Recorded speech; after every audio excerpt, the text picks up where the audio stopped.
What's up, everyone? Are you ready for a half-assed episode of MMA Diary? Because that's what I'm going to give you, another half-assed episode. Let's do this thing.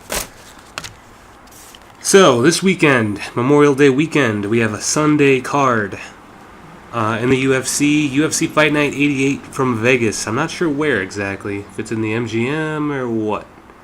But, yeah, that's what you're getting. Look at this shit. The preview. I didn't do any of the previews yet because I'm half-assing it. They don't even have Burrell versus Stevens. It's probably because they still think Burrell's a bantamweight, even though he said a long time ago, ever since that last loss to Dillashaw, I'm going to go up to featherweight. UFC don't give a shit. Anyways, this pretty solid card top to bottom. I mean, the main event is kind of weak for a main event, but, I mean, this is definitely an FS1 card. I'm not going to complain about the card. I'm just saying, the main event's kind of lame, but it's a good fight. It's a really good fight. Just not main event worthy. The numbers for this card is going to be very low on a Memorial Day weekend. So, we are going to predict these fights here. We're going to predict them. We're going to go over the rest of the card. The best card, or the best fight, Aljamain Sterling versus Brian Caraway is probably the best fight. The main event's really good, but that's probably the best fight. But the fight I'm most Jorge Masvidal versus Lorenz Larkin is even one you can predict. So let's do this thing. Aljamain Sterling versus Brian Caraway. Look at that, community picks. Yikes. I can tell you this. I am 95% certain Aljamain Sterling is not going to knock out Brian Caraway. Fairly certain. I think it's probably going to be a decision victory. Oop. Probably a decision, but if I had to guess on a method, it'd probably be a decision for both of these guys. They're both pretty high level on the ground. Oops. We're going to go decision, though. Sarah McMahon versus Jessica Ai. Good fight. Really, really good fight. I'm thinking that it's probably going to be... McMahon is very, very good. And I wouldn't pass McMahon. But Jessica Ai is pretty badass. And my rule for women's fights, you always do a decision. But I have a feeling that Jessica Ai might get a knockout victory.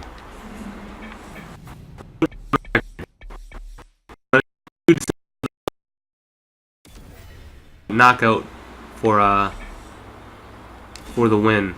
Josh Berkman versus Paul Felder. Paul Felder, one of my favorites. Whoa, sorry, that was probably really loud. I apologize. Paul Felder, one of my favorites. I saw him in Chicago, spinning like a motherfucker against Edson Barbosa.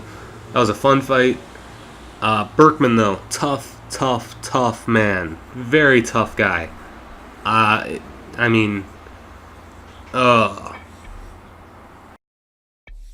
Decision. I think Josh Berkman's probably gonna win. I'm gonna do Berkman by decision. Even though I have on my notes here, I picked Felder. I'm gonna go with Berkman. 3 decisions is not a good recipe. Tarek Saffiedine versus Rick Story. Fun fight. This fight was almost called off because Saffiedine has something wrong with his knee. He has I don't know what. I'm not even gonna speculate. But he didn't think he'd be able to fight. The UFC doctor told him, no, you're good, you can fight. But because of that, I'm picking Story. I'm going KO, TKO, second round. But that's a fun fight too. Almeida versus Garbrandt. I can tell you this, it's probably not going to end in a decision. 5 rounds with these guys, they're both excellent.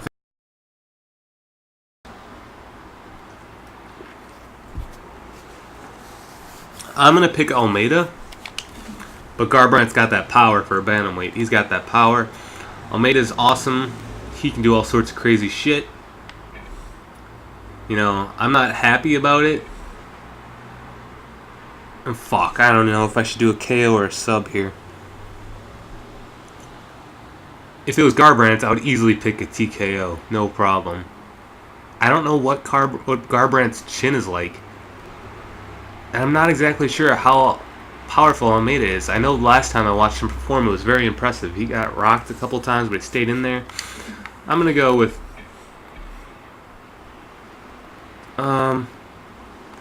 Yeah, a third. Just play it in the middle there. So let's try it out here. Very fun card. The rest of the card, I already picked Almeida. You saw what I just picked. I don't have to go over what I just picked, right? Most of those fights that... Well, no, never mind. I think McMahon vs. I is the featured prelim? No. It's Trujillo vs. Rinaldi. Hold a second, I gotta turn the TV down.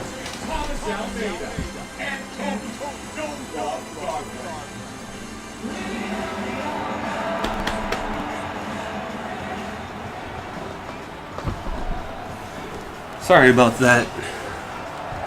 Cody Garbrandt does have one of the best nicknames. No love. He should have his little kid that he walks out to the octagon with. They should have put him in there. Special intro. That'd be cool. For the rest of the card, Barao versus Jeremy Stephens. What a fun fight that is. Whew. Stephens, fucking powerful. Him and Barao looked like garbage the last two fights, but Barao...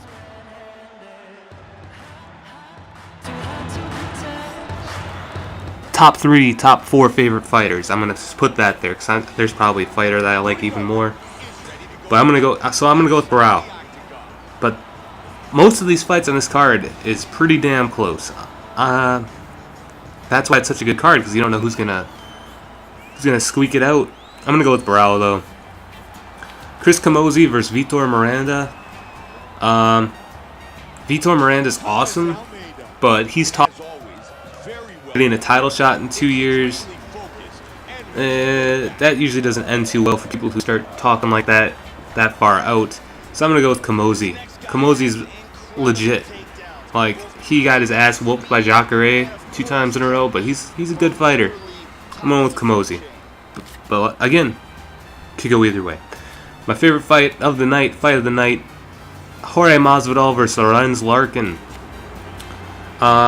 This has loser to be cut, which is very disheartening because both of these guys are awesome.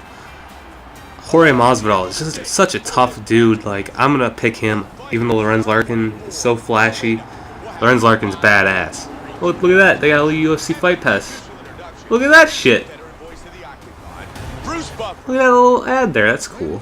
I got Fight Pass. Fight Pass is awesome. If you don't Fight Pass, you know, that's not terrible. It's not like the worst thing in the world. You're not a horrible human being for not having Fight Pass. But $10 a month, I'd pay $10 a month for Fight Pass before I'd pay for Hulu. I mean, I do pay for Hulu, but if I had to cut one of them out, Hulu's out. Netflix, probably Netflix is out because I don't have the time to watch all that shit on Netflix. WWE Network is also very good, but I watch UFC Fight Pass. And UFC Fight Pass before MLB TV. NBA Game Time, however. NBA League Pass. I do League Pass over Fight Pass. But you should still get Fight Pass. So, Jorge Masvidal over Lorenz Larkin. We went over Berkman Felder, McMahon I. Abel Trujillo versus Rinaldi. I'm going to go with Trujillo there.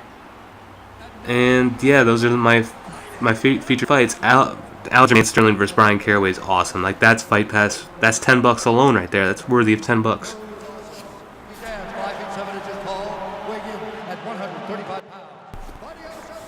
So there you have it. That's my picks for UFC Fight Night 88. Some news and notes. BJ Penn out of UFC 199 because he admitted to taking an IV, which is now illegal under USADA. So that sucks. It was originally going to be, started talking shit. Oops. Nick Lentz started talking shit about BJ Penn on Chael Sonnen's podcast, and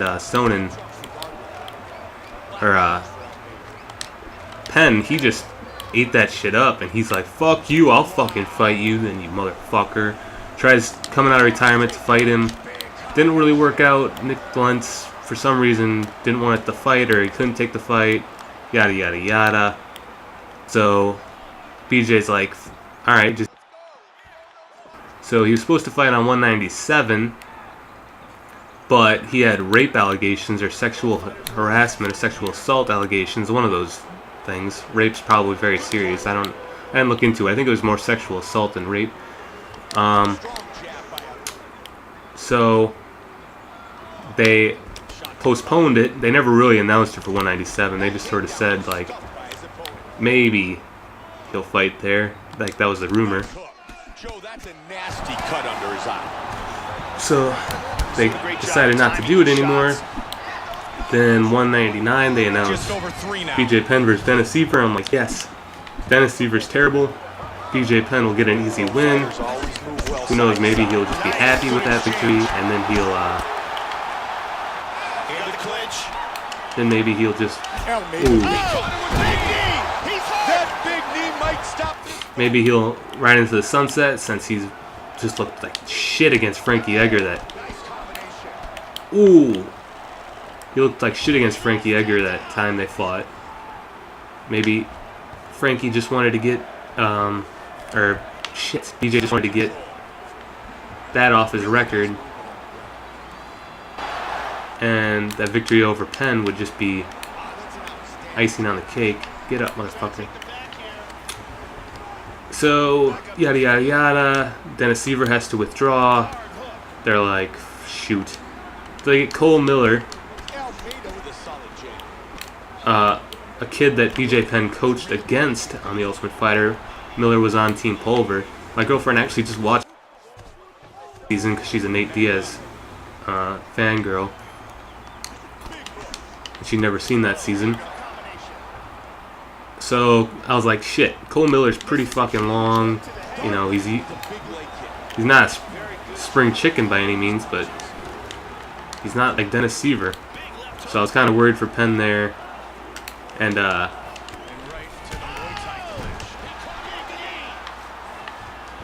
so I was bummed.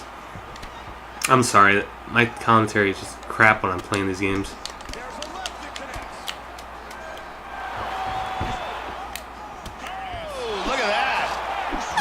So I wasn't looking forward to that at 199. I was nervous for BJ. Then this whole crap comes out. BJ takes an IV. He didn't know that he couldn't take it. You know, I mean, I get that you're an old school dude and you don't really want to learn all these new rules, but you should probably learn those rules. Or someone in his camp should have been like, you can't do that. You know, someone should have known. So now Alex Caceres is going to fight Cole Miller at 199, and it's almost even like, why are you even putting this fight on, you know? Cole Miller and Alex Caceres, I think that's how you say his name. He's the dude with the big afro. You feel bad for both of those guys because they didn't come in with any sort of full training camp. I just feel bad for him. So yeah, that's what's going on with that. James Tahuna decided to retire after getting KTFO'd in Australia not too long ago. During that, what was that card that was in Australia? Hunt versus Mir. Good for Tahuna. He needs to retire. He was getting really fucked up.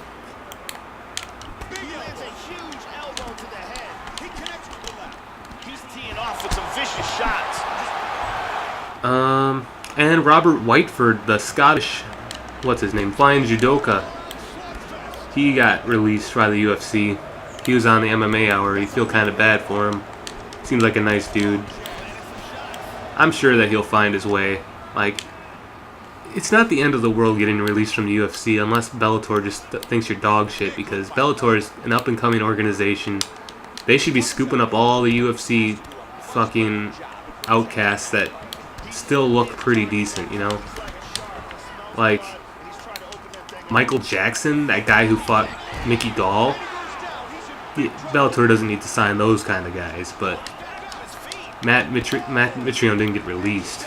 But, you know, Matt Mitrione's, the Robert Whiteford's, shit, the Luke Barnott's of the world, they should sign those guys.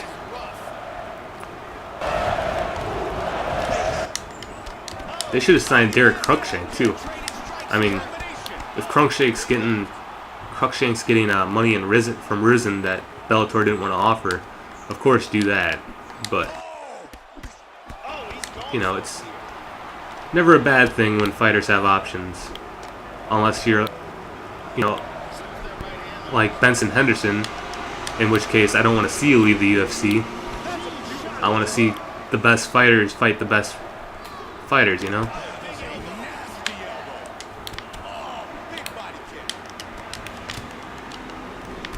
I don't want to see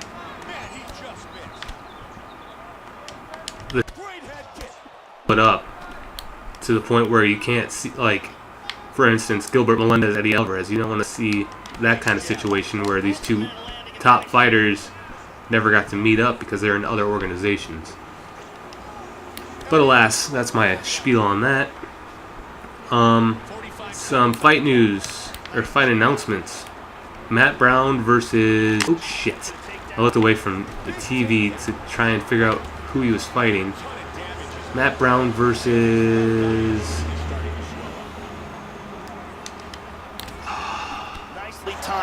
I forgot. I'll get back. I'll circle around to it once I knock this dude out in the third. Whoa. Wait, no, I can just do it right now. Matt Brown versus... Let me just look here quick. Jake Ellenberger, slated for UFC 201 in Chicago. That's a good fight for Matt Brown. Like, he should get that win under his belt. The heavyweight title is going to be defended relatively soon for heavyweight standards. Fingers crossed, knock on wood.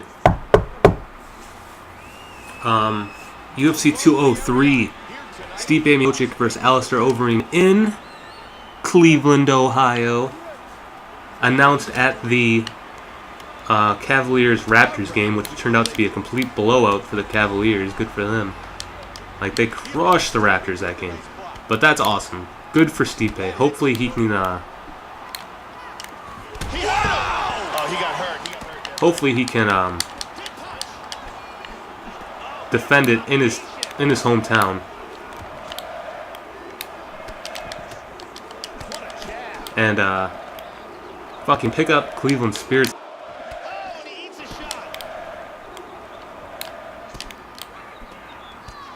Because I don't think the Cavaliers are going to fucking win the title this year. I'm sorry.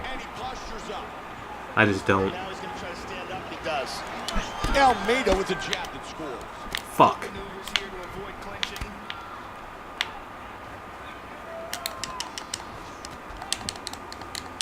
Great elbow in the clinch by Almeida.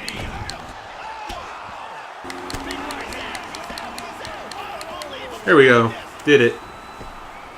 What power that guy has in his hand. Good for Alistar Overeem as well, because he deserves a title shot after racking up those victories. I'm actually kind of scared for Stipe, but let's check out the action on our fight replay. And let's take a look at the replay. It's going to be a good fight. It's going to be a really good fight, I think. He's clearly in big trouble. And then hopefully this will allow the rest of the division to shake out. The one that causes the knockdown and the subsequent follow-up strikes for the knockout. Maybe give Verdum, like Junior Dos Santos, if Verdum needs some time to come back. Maybe Verdum versus Ben Rothwell. I want Ben Rothwell to get back up there. I like that dude. 1 minute, 46 seconds of the third round. Other news, I've been watching the Bellator card from last weekend, the Melvin Manhoff card where he got robbed, and the judging in that card was just ridiculous. Like that heavyweight fight where all those nut kicks were getting landed, like one judge had it 30 because one dude had a point docked for kicking the other guy in the nuts too many times, and the rest of the judges had it 28-28. Like, how do you do that? How is that even possible? 30-26 from one judge and then 28-28 from the other two? Like, what is going on there? And then Pat Curran got a gift decision. Manhoff got robbed. It was just very, very weird.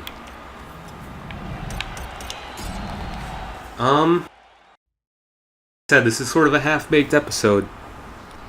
I'm sure there's going to be... Oh, Lir Latifi versus Ryan Bader was announced. That's a fun light heavyweight fight. That's a really fun fight. Lir Latifi's going to be tested to see if he can join the top of the division.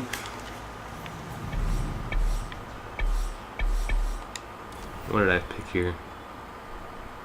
You know what, let's just do this right away.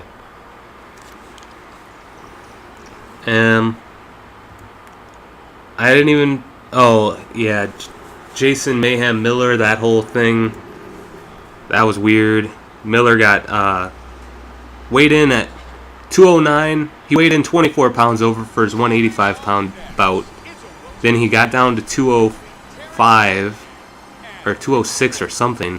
And they let him fight at light heavyweight. And he got tapped out in the second, I think. Or maybe it was even the first. It was just really pathetic. Husamar Palhares, the savage.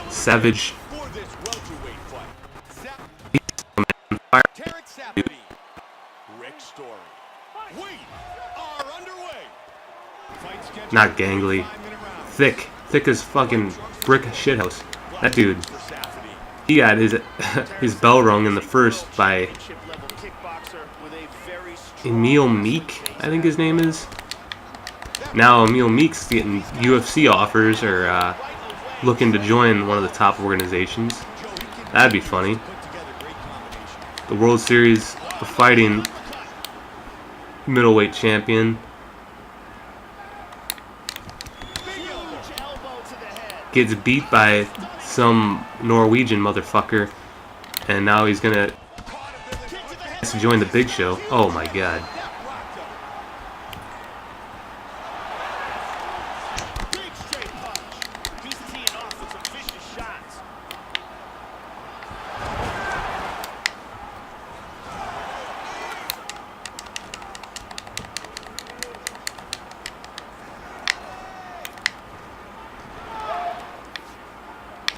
Story gets him in the block.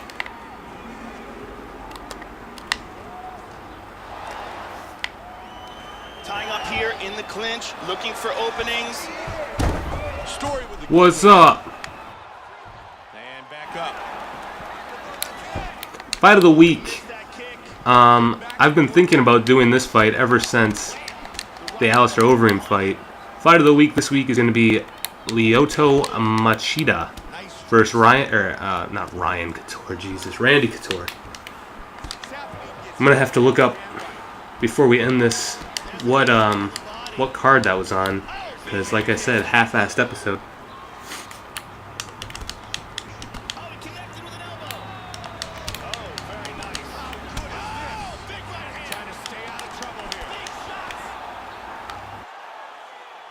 That Lyoto Machida fight,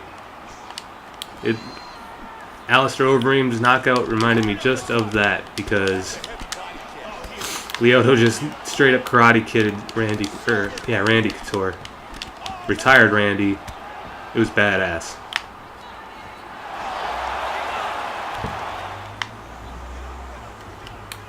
Nice movement on the ground. He's inside control here. He fakes the kick. And he's throwing that left hook with ill intention. Savage with the kick to the midsection. There's a body shot. There's a solid body shot. Rick Story versus Tarek Safin is a very interesting fight.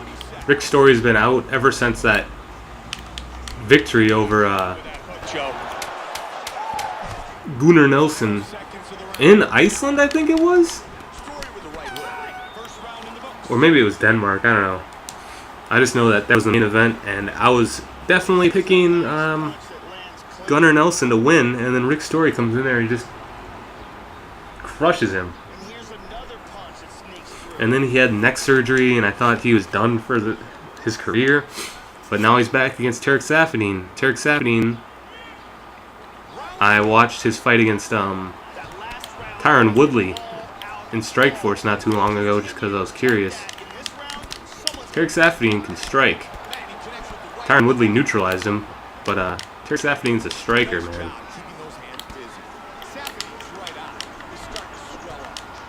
But knowing that Safin's kind of banged up or whatever, I'm very very much on the Rick Story train, even though, like I said, he's coming off surgery, so who knows Stance going southpaw, Joe. shape he's in. Here we have a look at the numbers of body kicks landed. Hard one to the body. Both men throwing frequently. Nice front kick to the body. He's got the plum here. Elbow. Oh, nice big knee. He's in trouble.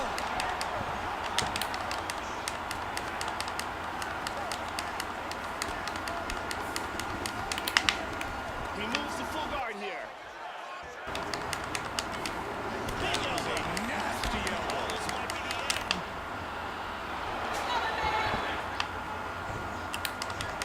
He's doing a great job of moving and transitioning here on the ground. Shit. Oh my god, guys. With the single leg. He's got the full mount, Joe. Just gonna step right back over. Look at this. He's out of it. Oh, he's flipping his position. Oh, beautiful right hand. All over him on the ground. Come on. Yeah, there we go. No stamina knockout. He's over. Wow. Get them points, baby. Get them points. The horror story. The victor. Wow. Machida Statement that man just made. versus Cotoure. Nasty ground and pound KO. Let's take a closer look.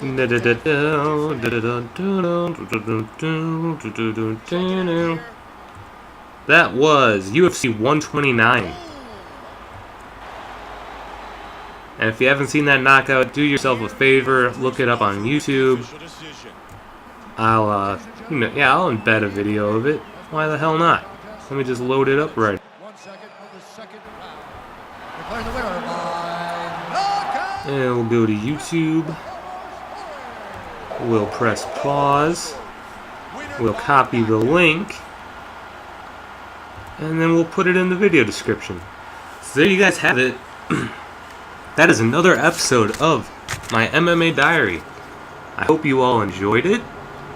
And I'll see you next week, where we will recap UFC Fight Night 88, go over 9, talk about some news and notes, not talk about Conor McGregor and Floyd Mayweather, maybe talk about Conor McGregor and Nate Diaz. So I'll see you next time.